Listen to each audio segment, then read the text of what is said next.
In New Fairfield, there is a special group of men and women who risk their lives in order to serve this country and protect the rights and freedoms of its citizens. Although they are no longer in active duty, they are still serving this community that they love so much. This story honors them. I'm Tyler Canali here with Ralph Langham, the commander of the New Fairfield Veterans Association. So Ralph, how did this all get started? About 12 to 14 years ago, the Veterans Monument was built just south of the Senior Center, and it was so well received that after that, the veterans decided that they would meet on a monthly basis. How do you support the community? There are a number of things we do, everything from maintaining the little garden patch up by Consolidated to maintaining where the Veterans Memorial is, putting up the lights. We provide one of the very few honor guards that does funeral duty for a town, and that is very well received. We've also worked very closely with other groups. We provide dinners at Christmas time. We provide stuff outside. We are very well represented at Castle Point Veterans Hospital, and we bring the cookies that are made. We bring canned goods, clothing to them. We also send a lot of this stuff to our soldiers overseas.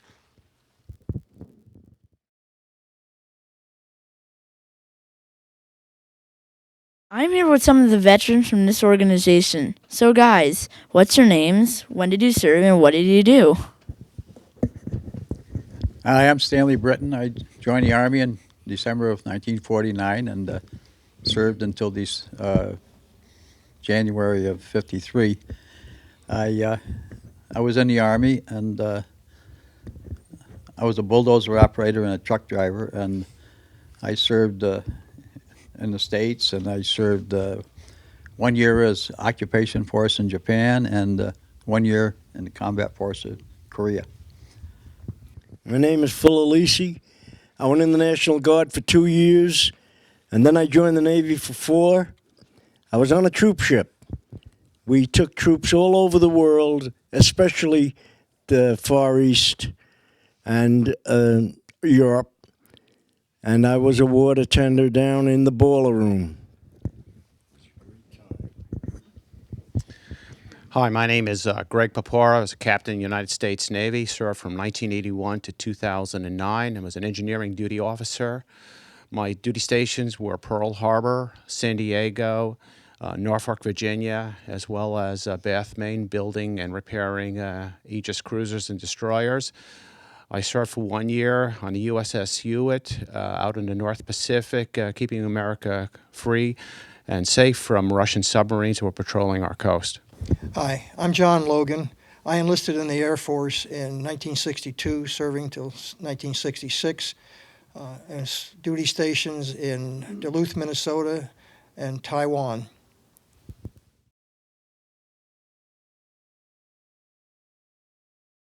So guys, what was the food like, and did you ever have to cook in your helmet? Hi, my name is Ray Williams. I've never had to cook in the helmet, but we used to put it on engine blocks to warm it up in the wintertime in Korea. The food in the sea rations weren't too good. The chocolate was usually white when it was supposed to be brown, but we made do with what we had.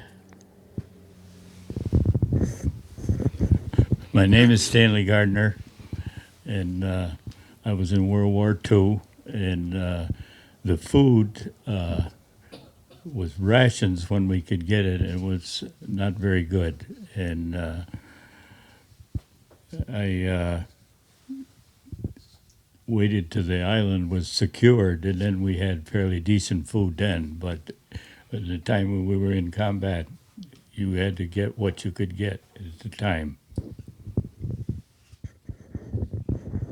My name is Joe Letizia. I was in World War II. The food that we received was according to the conditions that you were under. If we were aboard ship, your food was very good.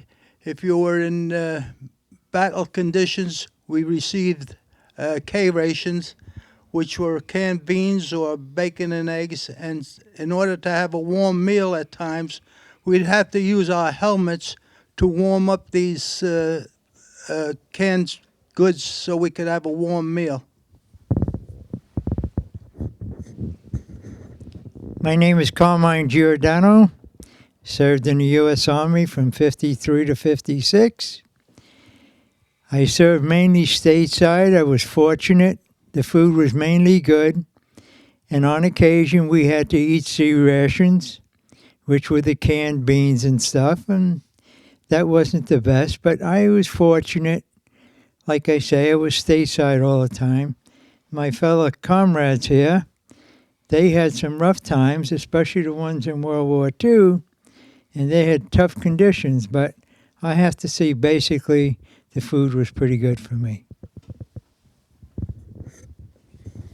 Hi, my name is John Herder. I was in the Air Force from 57 to 63, and I was stationed always on a base where we had chow halls and we really had sit-down meals all the time.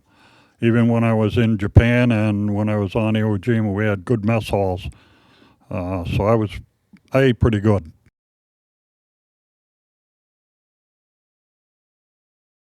I missed my ship once. Ship went into Yokosuka in Tokyo Bay, and I had overnight liberty, so I went on a train up to Yokohama to visit some friends. I forgot the train stopped running at midnight, and I forgot to meet it. So I was stuck in Yokohama, but that wasn't too bad because the ship was moving to Yokohama the next day.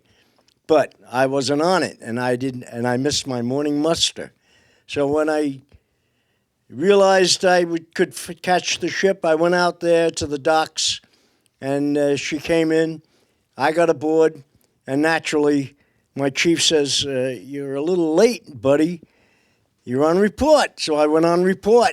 I had just made my third stripe, third-class water tender, and they took it away from me right away, naturally. I was drafted into the Army and shipped over to North Africa. From there, we had a train ride. We landed in Casablanca, and we had a train ride up to the Mediterranean. Along the way, there was an accident. One of the old cars just fell apart. A couple of guys got hurt, but no one was killed. And because of that, there was a boat, and they had to fill that up with any troops that they could get in North Africa. And they were in the invasion of Italy at Anzio, which was a pretty wild, deadly fight. So I was spared that because of the breakdown in the railroad. Hi, I'm Ray Williams. I'd like to talk about the first truck that we got. It was given to us by a contractor in Fairfield, Edward Moore. We pulled it out of the brush over near Candlewood Isles. The trees were growing up through the body of it. We brought it to our barn and proceeded to take it all apart. We did all the metal work. We sanded everything down. We got then we coated it, then we painted it, and then put it back together. We had a new floor put in by Stanley Gardner, who was our #1 carpenter. And we did just about everything to it, and it came out just absolutely beautiful. Bob Devine was our motor builder. So what do you do with these trucks now? We use these trucks for parades in Danbury. We have been to Sherman, New Fairfield, 4th of July, and we put them on display at the monument at certain dates of the year. Thank you.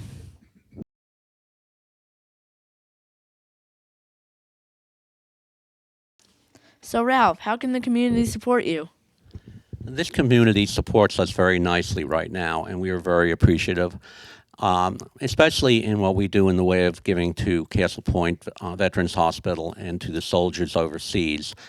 Unfortunately, the soldiers overseas are now coming back, and they're being hospitalized. So we're going to be asking for more stuff, and we know that this town will come through with us. We are very, very proud to be a part of the town of New Fairfield. How can someone get involved in this program? It's relatively easy. If you are a veteran of the United States Armed Forces and have been honorably discharged, our meetings are held at 7 o'clock in the Senior Center. Usually we open up at 6. We try to keep it down to an hour so that we're out of here about 8 o'clock. Just show up. We don't even really ask you for your DD-214 because we know you're a veteran. It is very easy to know that. Just come on in. We would love to have you. If you're a veteran, there are so many things that we are involved in and would be proud to share with you. Thanks for the information, Ralph. God bless America.